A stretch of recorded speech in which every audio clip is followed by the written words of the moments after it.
It's time to sit back, relax, and listen to Conversations with Joan. Conversations with Joan will inspire, motivate, and empower you. Live your best life now. Listen, learn, think, and decide. And now, here's your host, Joan Herman. Welcome to Change Your Attitude, Change Your Life's Conversations with Joan. I'm Joan Herman. Thanks for tuning in. Conversations with Joan focuses on topics that are important to your life, from health and wellness to professional development to personal well-being. Change makers join me to share their insights, tips, and strategies so you can thrive and live your best life now. Thank you for taking time for yourself, and thank you for letting us be a part of your life. Now, let's start talking. Today's guest, Dr. Bernie Siegel, is a New York Times bestselling author, lecturer, and founder of Exceptional Cancer Patients. He is a retired pediatric general surgeon and a leading teacher of the mind-body connection. Bernie has been named one of the top 20 spiritually influential living people on the planet by Watkins Review. He is well known for his groundbreaking book, Love, Medicine, and Miracles, and is also the author of 18 other books, including as a co-author with his grandson Charlie, When You Realize How Perfect Everything Is. Welcome, Bernie. Thank you so much for joining us. Thank you. I'm always amazed when I listen to introductions of all the things I've done in my life. I think what you've achieved is the greatest gift because you've married science, you've married knowledge with spirituality. And so as a person who was trained based on science, where things are in a way black and white, how were you able to come to learn about that relationship between the mind and the body? Well, the doctors all called me controversial Dr. Siegel because, it made no sense to them. I wasn't scientific, but I learned to tell stories because they couldn't deny what happened to people. They couldn't say that's not true because it is true. And so I learned from my patients, and also a big part is how you're brought up. When you're brought up with love in a spiritual environment, that God is not a problem, religion is not a problem, you face a different world. And I mean this literally. Studies have been done. The incidence of serious illness in Harvard students who said, my parents loved me, by middle age was 24%. Those who said my parents didn't love me was 98%. So how you take care of yourself, what you believe, relates to how you're brought up. And my parents were into three things. Do what makes you happy was how you decided what to do, see? And that is not about selfishness, if you know what I mean. But if you had to make a choice about something, who do I marry? Where do I go to college? What job do I take? Do what makes you happy. And I learned, again, from AIDS patients, cancer patients, when you live in your heart, magic happens. The other was that difficulties were God's redirections. I laugh every time I say that because as a kid, you come home from school at a horrible day and tell your mother, expecting, okay, I'll get a hug and she'll tell me I'm a wonderful child. No, she would say, oh, God is redirecting you. Something good will come of this. And I used to think, Ma, I need help, not a sermon. But I learned from her that, again, no coincidences. You don't know what the future will bring. And so what you may call a problem turns out to be a great benefit because where it directs you. And the last thing was that we're here to help each other. My father's father died when he was 12, leaving 6 kids and a wife with nothing. He died of tuberculosis out in Colorado in the mountains, for fresh air. And my father said it was one of the best things ever happened to me because it taught me what was important about life. And I grew up with an open mind to all the experiences.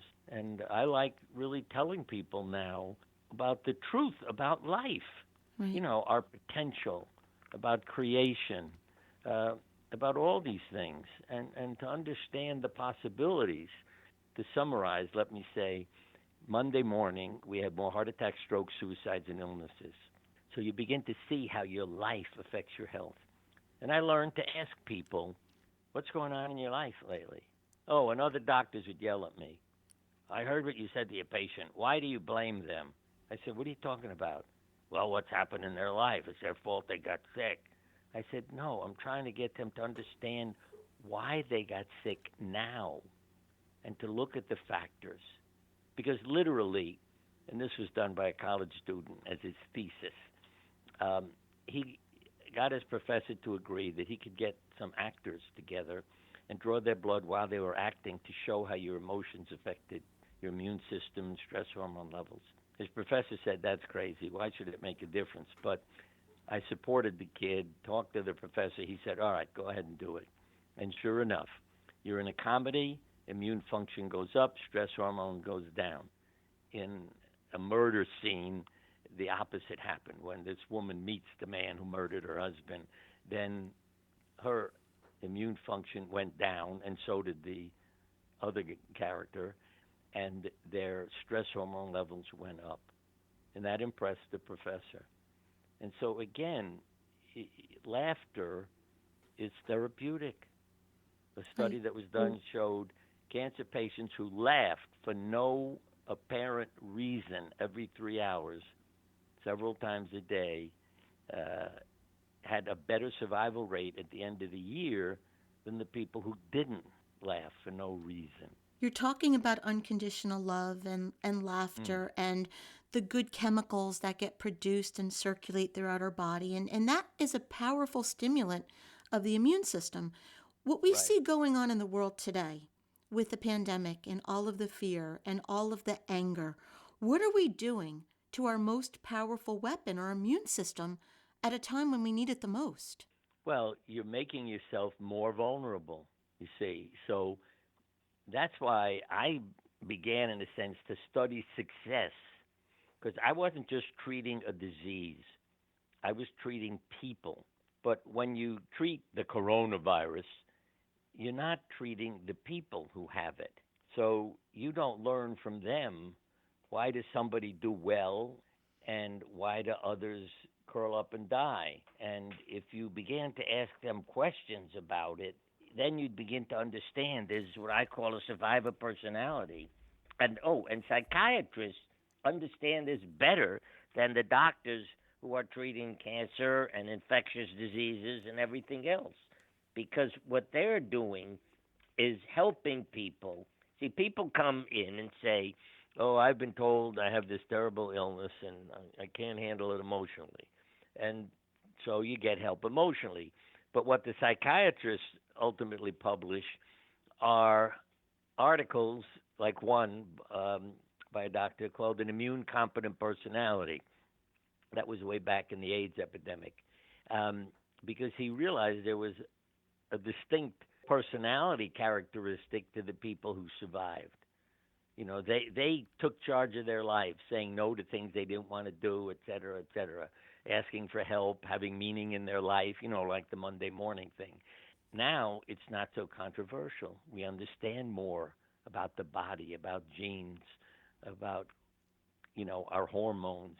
And see, identical twins don't get the same disease the same month of their life. And if I say to an audience, I have twin sisters that have a gene for breast cancer, who's more likely to get it? The sweet little girl who spends her time making mommy and daddy happy, or the little devil of a twin sister who's living her life and doing her thing? And everybody votes for the sweet little girl. Because if you're submissive, you're in trouble. What does that mean? You try to make everybody else happy, do what mommy and daddy want, you lose your life. And that, again, see, he who's willing to lose his life will save it. What do I mean by that? And I don't make up any stories. You're a lawyer. You're told you have a short time left to live. He closes his law office, picks up his violin, and gets a job in an orchestra, because that's what he wanted to do with his life. And his parents wouldn't accept a violinist as a son. They wanted a lawyer. And he doesn't die when he was supposed to. You move. You buy a new house on the ocean, in the mountains. You get a dog. These are all things that people who were supposed to be dead said to me when I would call up to say, how come I wasn't invited for the funeral? And then the person you thought was dead answers the phone. I'm laughing because one man said, "Oh, it was so beautiful here, I forgot to die." Because I called to yell at the family for not inviting me to his funeral. A year later, they hadn't called me. And he moved to the mountains of Colorado, by the way. And I said, "Call me. I'll come out when he dies. I'm very close to him." No call. And he answered the phone. And again, so those are the things I'd pass on to people. Live your life, your true life, not what will impress others or they want you to do, but let your heart make up your mind. And, Bernie, you've and you, taught all of us so much over a course of so many years. What would you say is the biggest lesson? If someone doesn't do anything else, what's the one thing you would like all of us to do? well, I'd say the one thing is really to live your authentic life. Learn to say no to what you do not want to do and to ask for help when you need it. Don't be afraid of that. And when you have a decision, say, what feels best for me?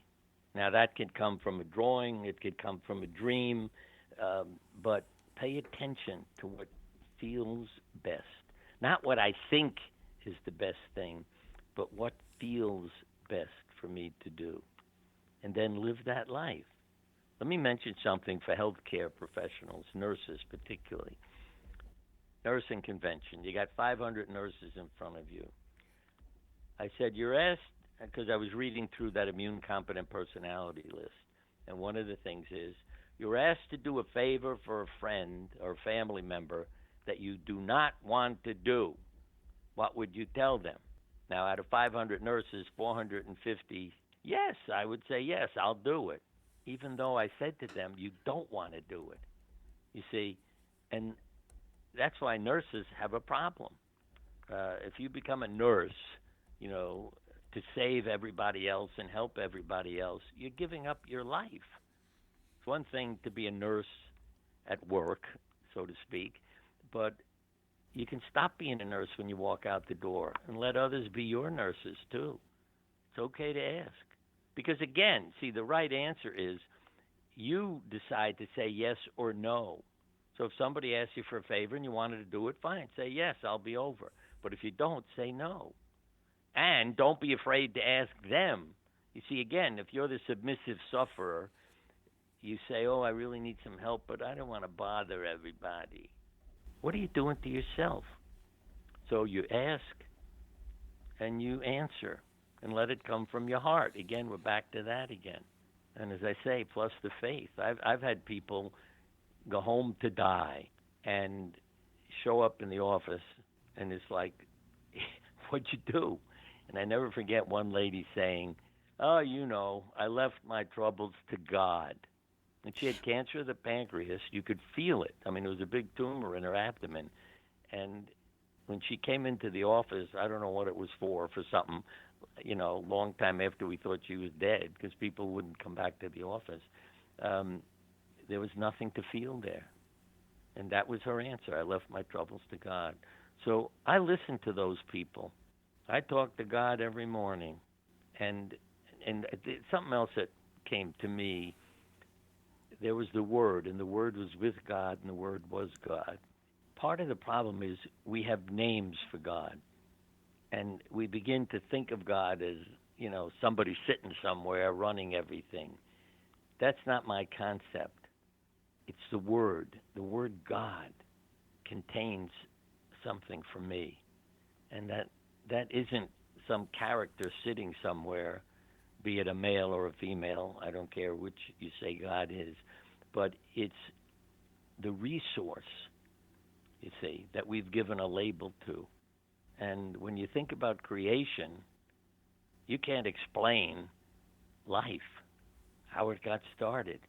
And that's what I'm grateful for every day. When I look at a blue sky, it's like, wow. And I mean, I know I ask myself a lot of crazy questions in the morning when I'm out walking the dog and in nature with God around me. But it's like, why is the sky blue? Who decided on that? Who decided to change the color of leaves in the fall? To me, I think I said to God, that's a wonderful lesson. that we shouldn't let go of the tree of life without showing our unique selves.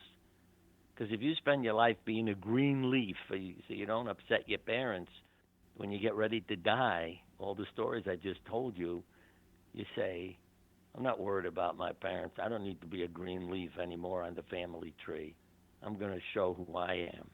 And then wonderful things happen. I remember one fellow who was a millionaire with a big business in Florida, and he was introducing me. I had helped him survive. And he had bought the house on the ocean in Miami, and he came to introduce me at a lecture I was giving in Miami. And he was dressed so casually, I thought it was really out of place to come to this evening talk at a church and be dressed like that. And I said to him, why are you dressed like that? He said, when they tell you you have a few months to live, you cancel the dress code at work. I love that. He told all his employees, I don't care what you wear when you come to work. And he didn't die in a few months. He lived over 5 years and taught his hospital a lot because they realized their impression is he'll be dead in a few months, and look what he's doing. So they learned from him because instead of saying you're lucky, something must have happened, no, they learned from him. And again, this is science. Well, Bernie, I hate to say this, but we are out of time. I wish I had more time to speak with you. It goes by much too quickly. But, thank you so much for being here with us. You have taught us so many lessons about how we should live our life, and you've had a profound impact on so many. So it has been such a pleasure having you here. If our listeners would like to get more information about Bernie and his work, you can visit BernieSiegelMD.com. That's BernieSiegelMD.com. And again, Bernie, thank you so much for being here. Bless you. It was like being on a rocket ship. I'm going a mile, a minute, and thank you. But I wanted you to because you had so much to share with us. I might as well summarize it with that. This is something I've learned. When you lose track of time, it's one of the healthiest states you can ever be in. So it could be my work. I could be standing in the operating room and lose total track of time caring for somebody, operating on them. Or I could be painting a portrait of one of our kids or pets and not realize 2 hours had gone by and I thought it was half an hour. And your body feels good when you lose track of time. So find what does that for you and go and do it. Great lesson again. So thank you, Bernie, for being here. All right, dear. This is Conversations with Joan. Until next time, thanks for tuning in.